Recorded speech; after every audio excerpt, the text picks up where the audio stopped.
रात के 2:47 थे। नेशनल हाईवे पर दूर दूर तक कोई गाड़ी नहीं थी, बस एक पुराना ट्रक जिसकी भारी आवाज सन्नाटे को चीर रही थी। ट्रक चला रहा था रघुबीर, उम्र करीब 40 साल, थका हुआ चेहरा, लाल आंखें। पीछे वाली सीट पर बैठी थी उसकी 10 साल की बेटी गुड़िया। मां के मरने के बाद वही उसकी पूरी दुनिया थी। जैसे ही ट्रक काला घाट में घुसा, हवा अचानक ठंडी हो गई। मोबाइल नेटवर्क गायब, चारों तरफ घना जंगल। तभी गुड़िया ने धीरे से कहा, पापा, ट्रक रोक दो। रघुबीर चौंका। क्या हुआ बेटी? गुड़िया की आवाज कांप रही थी। कोई पीछे बैठा है। रघुवीर हंस दिया। हम दोनों के अलावा कौन होगा? लेकिन जैसे ही उसने रियर मिरर देखा, उसकी हंसी मर गई। मिरर में सफेद कपड़ों में एक लड़की थी, लंबे खुले बाल और आंखें पूरी काली। रघुवीर ने झटके से ब्रेक मारा। ट्रक रुक गया। वो पलटा, पीछे कोई नहीं था। तभी गुड़िया चिल्लाई, पापा, वो मेरी तरफ देख रही है। और ट्रक के अंदर एक ठंडी, डरावनी हंसी गूंज उठी। रघुबीर ने ट्रक स्टार्ट किया और पूरी रफ्तार से आगे बढ़ा। उसका दिल जोर जोर से धड़क रहा था। गुड़िया, आंखें बंद रखो, उसने चिल्लाकर कहा। लेकिन गुड़िया बोली, पापा, वो दीदी कह रही हैं कि ये ट्रक उनका है। चुप, रघुबीर गुस्से से बोला। अचानक ट्रक का रेडियो अपने आप चालू हो गया। रेडियो से आवाज आई, रघुबीर, तूने मेरी बेटी को देखा है? आवाज उसी लड़की की थी। रघुबीर ने रेडियो तोड़ दिया, लेकिन आवाज अब भी ट्रक में गूंज रही थी। अचानक गुड़िया बेहोश होकर गिर पड़ी। रघुबीर ने ट्रक रोका और उसे गोद में उठा लिया। उसकी गर्दन के पीछे 3 काले नाखूनों के निशान थे। तभी जंगल से एक बूढ़ा आदमी बाहर आया। बेटा, वो बूढ़ा कांपती आवाज में बोला, काला घाट में रात को बेटी के साथ सफर नहीं करते। क्यों? रघुबीर चिल्लाया। बूढ़ा बोला, क्योंकि यहाँ एक ट्रक ड्राइवर की बेटी मरी थी और वो अपनी जगह किसी और बेटी को ढूंढती है। उसका नाम क्या था? रघुबीर ने पूछा। बूढ़े ने कहा, गुड़िया। रघुबीर के हाथ कांपने लगे। उसने अपनी बेटी को देखा, वो अब भी बेहोश थी। बूढ़ा बोला, अगर सुबह होने से पहले उस आत्मा को उसकी जगह नहीं मिली तो तेरी बेटी इस दुनिया की नहीं रहेगी। मैं क्या करूं? रघुबीर रो पड़ा। बूढ़े ने जंगल की तरफ इशारा किया। इस रास्ते से एक पुराना कब्रिस्तान है, वहीं उसकी सच्चाई दबी है। रघुबीर ने ट्रक मोड़ दिया। जैसे जैसे वो कब्रिस्तान के पास पहुंचा, हवा में रोने की आवाजें आने लगीं। पेड़ों पर अजीब परछाइयां दिखने लगीं। हेडलाइट में वही लड़की बार बार दिख रही थी। अचानक गुड़िया ने आंखें खोलीं, लेकिन उसकी आवाज बदल चुकी थी। पापा, अब बहुत देर हो चुकी है। ट्रक अपने आप चलने लगा। ब्रेक फेल हो चुके थे। कब्रिस्तान के गेट पर लिखा था, यहां बेटियां कभी अकेली नहीं रहती। कब्रिस्तान की पहली रात। ट्रक अपने आप चल रहा था। रघुबीर ब्रेक दबाए जा रहा था, लेकिन पैडल बिल्कुल पत्थर की तरह सख्त था। कब्रिस्तान का गेट अपने आप चरमराकर खुल गया। ट्रक रुकते ही चारों तरफ सन्नाटा छा गया। न हवा, न कीड़े, न पत्तों की आवाज। रघुबीर ने कांपते हाथों से गुड़िया को उठाया और कब्रिस्तान के अंदर चला गया। हर कब्र पर बिना नाम की पट्टियां थीं। तभी उसके कान में एक आवाज आई, गलत बेटी लाए हो। रघुबीर पलटा। वही सफेद कपड़ों वाली लड़की अब बिल्कुल पास खड़ी थी। उसका चेहरा आधा जला हुआ था, आंखों से काला पानी टपक रहा था। मेरी जगह इसे छोड़ दे, उसने गुड़िया की तरफ इशारा किया। रघुबीर चीखा, ये मेरी बेटी है। लड़की हंसी। हंसी ऐसी थी जैसे हड्डियां टूट रही हों। हर ट्रक ड्राइवर यही कहता है। अचानक जमीन के अंदर से कई छोटे छोटे हाथ बाहर निकल आए और रघुबीर के पैरों को पकड़ लिया। रघुबीर जमीन पर गिर पड़ा। उसकी आंखों के सामने अचानक अतीत घूमने लगा। 15 साल पहले यही काला घाट, यही ट्रक और वही लड़की। उस रात रघुबीर ने शराब पी रखी थी। ट्रक तेज था और सड़क के किनारे एक छोटी लड़की खड़ी थी। ब्रेक देर से लगा। लड़की ट्रक के नीचे आ गई।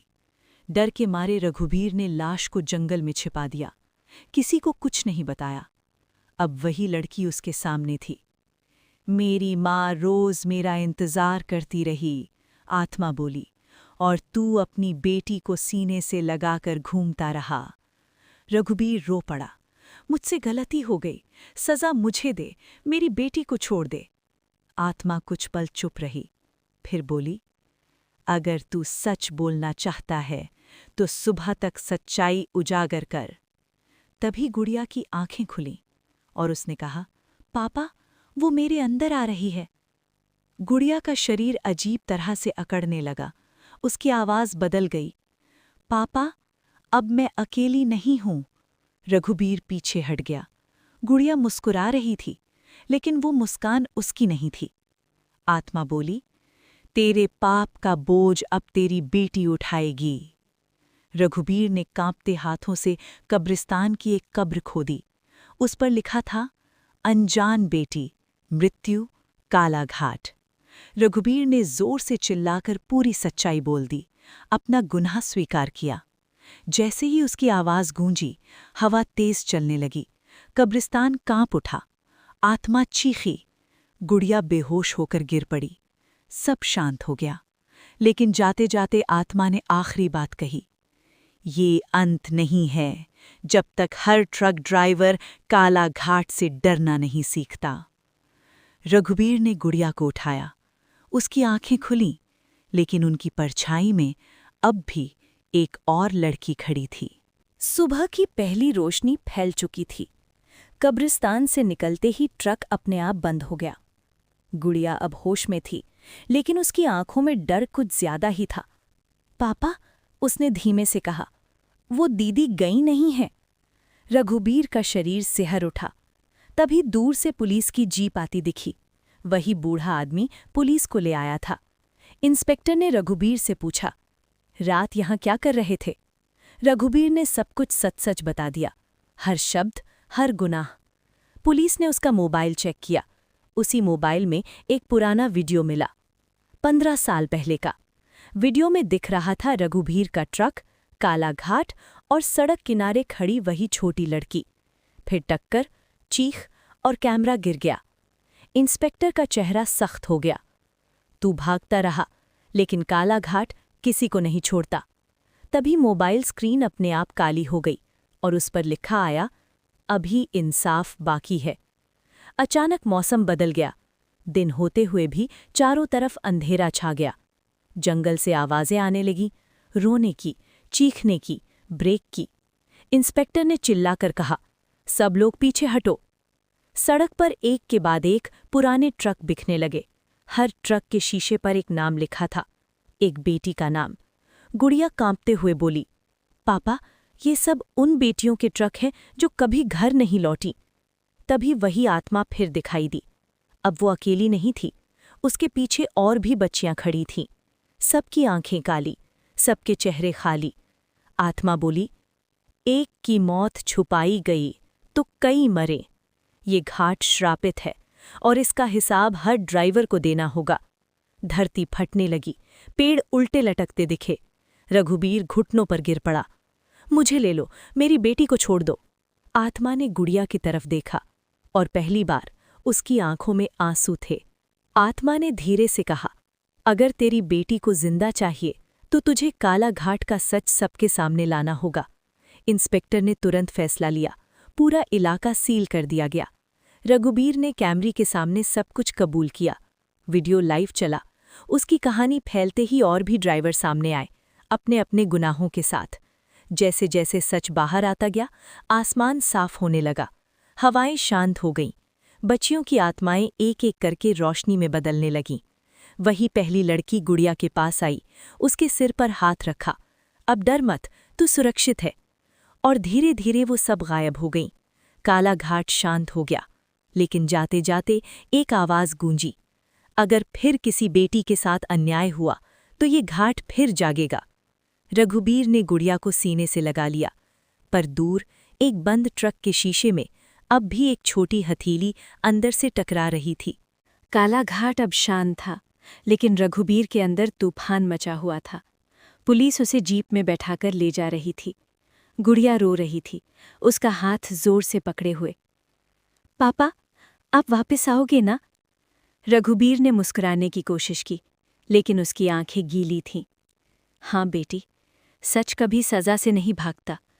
जीप आगे बढ़ी, तभी रास्ते में रघुबीर ने देखा। सड़क के किनारे वही छोटी लड़की खड़ी थी। अब उसके चेहरे पर डर नहीं था, बस एक सवाल। मेरी माँ? उसने बिना होंठ हिलाए पूछा। रघुबीर ने सिर झुका लिया। मैं सच बताऊंगा सबको। लड़की धीरे धीरे धुंध में बदल गई, लेकिन उसके जाते ही रघुबीर के कान में फुसफुसाहट गूंजी। ये सिर्फ शुरुआत है। जेल में रघुबीर को नींद नहीं आती थी। हर रात उसे ट्रक की आवाज़ सुनाई देती, ब्रेक की चीख, बच्चे की पुकार। एक रात उसने देखा, जेल की दीवार ट्रक की केबिन में बदल गई और सामने ड्राइविंग सीट पर वो खुद बैठा था। पीछे मुड़कर देखा, पीछे सीट पर कोई नहीं। फिर अचानक कई छोटी छोटी आवाज़ें। पापा, चाचा, भैया। पूरी केबिन बच्चियों से भर गई। हर एक की आंखें काली, हर एक का सवाल एक। हमारा घर कब आएगा? रघुबीर चीख उठा। तभी वही पहली लड़की उसके सामने आई। ये तेरा आखिरी सफ़र है, उसने कहा। ट्रक तेज हुआ, सड़क काला घाट में बदल गई और अचानक जोरदार टक्कर। रघुबीर पसीने में डूबकर जेल की फर्श पर गिर पड़ा। सुबह पता चला उसे हार्ट अटैक आया था, लेकिन वो जिंदा था। रघुबीर को उम्र कैद की सज़ा हुई। उसका बयान कानून की किताबों में दर्ज हो गया। काला घाट पर एक बोर्ड लगा दिया गया, यहाँ रात में यात्रा वर्जित है। गुड़िया अब अपने ननिहाल में रहने लगी, लेकिन हर अमावस की रात वो एक बात कहती। माँ, आज फिर ट्रक की आवाज़ आई थी। इधर जेल में रघुबीर ने एक काम शुरू किया। हर रात वो एक कागज़ पर एक बेटी का नाम लिखता, जिन्हें उसने नहीं बचाया। एक रात उसे हवा में वही जानी पहचानी आवाज़ सुनाई दी। हम तुझे माफ़ नहीं कर सकते, लेकिन सच बोलने के लिए तुझे अकेला भी नहीं छोड़ेंगे। रघुबीर ने आंखें बंद की। दूर कहीं काला घाट में एक पुराना ट्रक अपने आप स्टार्ट हो गया और शीशे पर किसी ने उंगली से लिखा, कहानी अभी खत्म नहीं हुई। गुड़िया अब बड़ी हो रही थी, लेकिन काला घाट उसका पीछा नहीं छोड़ रहा था। हर अमावस की रात उसे सपने में एक पुराना ट्रक दिखता और ट्रक के शीशे में एक लड़की की परछाई। एक रात गुड़िया ने सपने में सुना, तू अलग है क्योंकि तू जिंदा है। गुड़िया घबराकर उठ बैठी। खिड़की के बाहर एक ट्रक खड़ा था। इंजन बंद, लाइट जलती बुझती। शीशे पर किसी ने उंगली से लिखा, तैयार हो जाओ। उसी पर जेल में रघुबीर की हालत बिगड़ गई। उसने चिल्लाकर कहा, उसे छोड़ दो, मैं आ रहा हूं। रघुबीर को एक रात अजीब सपना आया। वो फिर उसी ट्रक में था। सड़क फिर काला घाट थी, लेकिन इस बार ड्राइविंग सीट खाली थी। आवाज आई, अगर बेटी को बचाना है तो तुझे ड्राइवर बनना होगा, हमेशा के लिए। रघुबीर समझ गया। अगली सुबह जेल की कोठरी खाली मिली। दरवाज़ा बंद था, कोई ताला टूटा नहीं था। उसी रात काला घाट पर लोगों ने देखा, एक पुराना ट्रक अपने आप चल रहा था। ड्राइवर की सीट पर एक आदमी बैठा था, सिर झुका हुआ, आंखें बुझी हुई। ट्रक जहां से गुजरता वहां हादसे रुक जाते। लोग कहते, वो ट्रक बेटियों की रखवाली करता है। सालों बाद गुड़िया बड़ी हो गई। एक रात वो काला घाट के पास पहुंची। हवा शांत थी, डर नहीं था। अचानक वही ट्रक उसके सामने रुका। ड्राइवर ने शीशा नीचे किया। वो रघुबीर था, लेकिन जिंदा नहीं और मरा हुआ भी नहीं। उसकी आंखों में पछतावा था और सुकून भी। पापा, गुड़िया लो पड़ी। रघुबीर मुस्कुराया। अब ये घाट सुरक्षित है। पीछे शीशे में वो सारी बेटियां खड़ी थीं, अब मुस्कुरा रही थीं। ट्रक धीरे धीरे धुंध में गुम हो गया। सुबह वहां एक बोर्ड लगा था, ये रास्ता बेटियों की हिफाजत में है। और अगर आज भी कोई रात में काला घाट से गुजरता है तो उसे एक ट्रक दिखता है, जो हादसे से पहले हॉर्न बजाकर चेतावनी देता है। अगर आपको ये कहानी डरावनी लगी हो तो लाइक ज़रूर करें और इसे शेयर करें, क्योंकि शायद अगला नंबर उनका हो। कमेंट करके बताएं अब आप किस जगह की भूतिया कहानी सुनना चाहोगे। और ऐसी ही खौफनाक कहानियों के लिए चैनल को सब्सक्राइब करना मत भूलना, क्योंकि रात अभी बाकी है।